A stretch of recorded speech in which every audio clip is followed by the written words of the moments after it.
Hello all YouTubers, this is Rudy, K7RAW, your antenna whisperer, coming to you with an exciting new project for those of you, especially those who are restricted by an HOA or in space constrained, like on a third floor balcony apartment, or maybe out wanting to do some POTA. And so I've designed and built what I call the MagNoodLoop.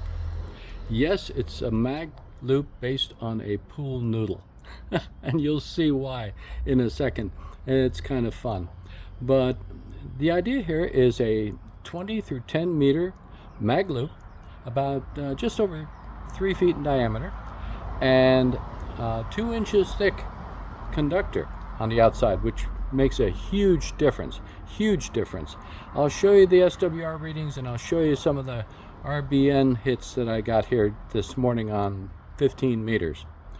But without further ado, let's so there it is. This is the MagNoodLoop, and let's take a little closer look.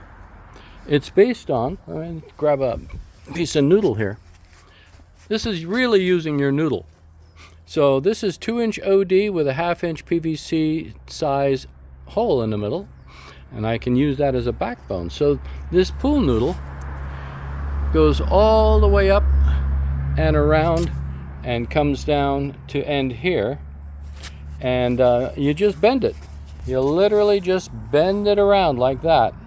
It bends very nicely.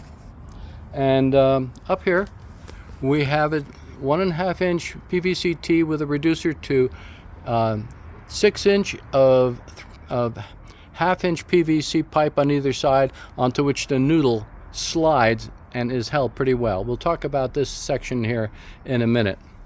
And on the bottom you can see I've got a Faraday loop, kind of squished down a little bit here. You can see it, the Faraday loop, with a BNC connector and my common mode choke, of course. And I've got a couple of hose clamps that are clamping down to the ends. Let me turn around to the back side and show you, give you a better look at this.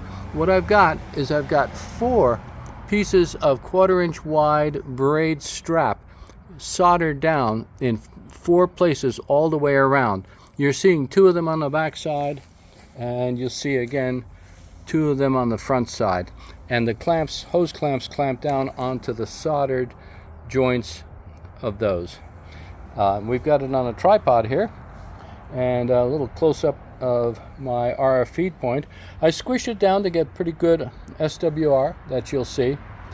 And probably the most interesting part of this project, the secret part, is right up here.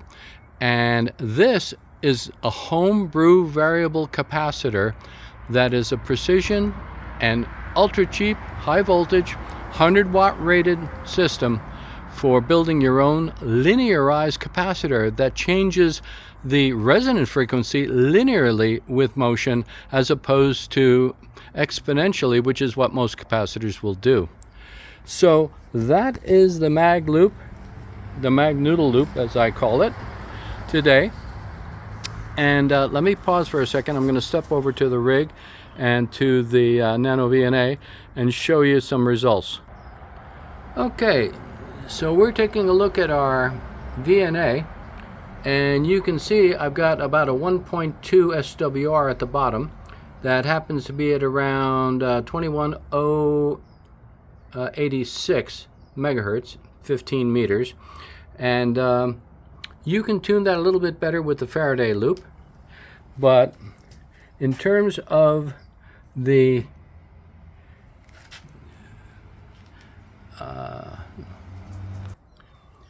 here we go.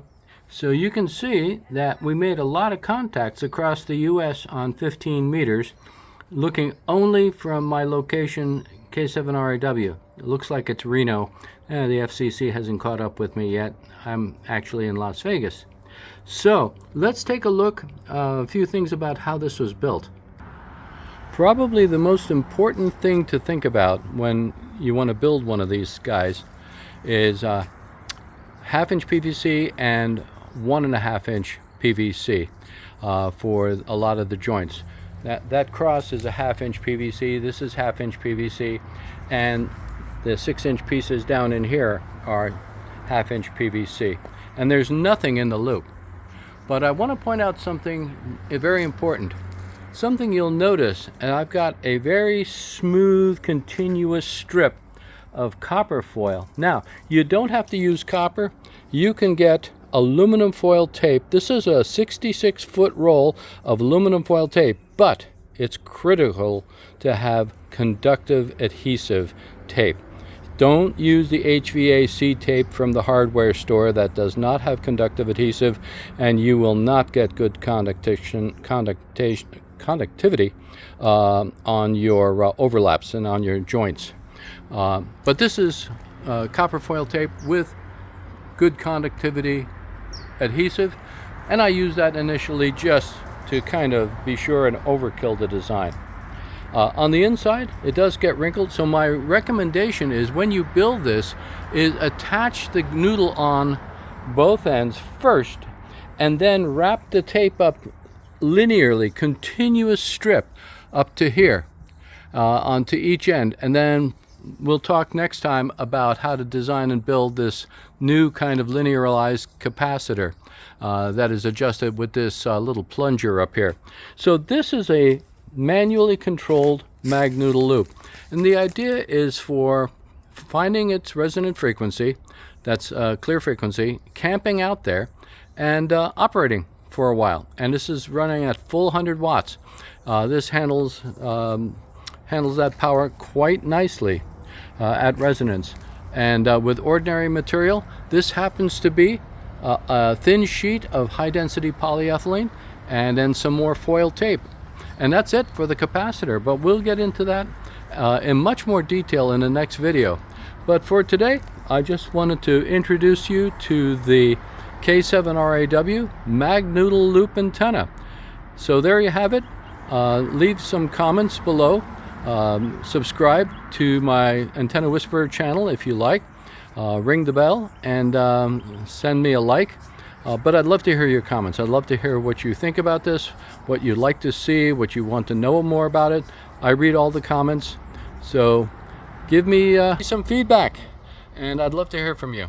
Anyway, 7-3 from Las Vegas, Nevada. This is K7RAW, your Antenna Whisperer, saying 7-3.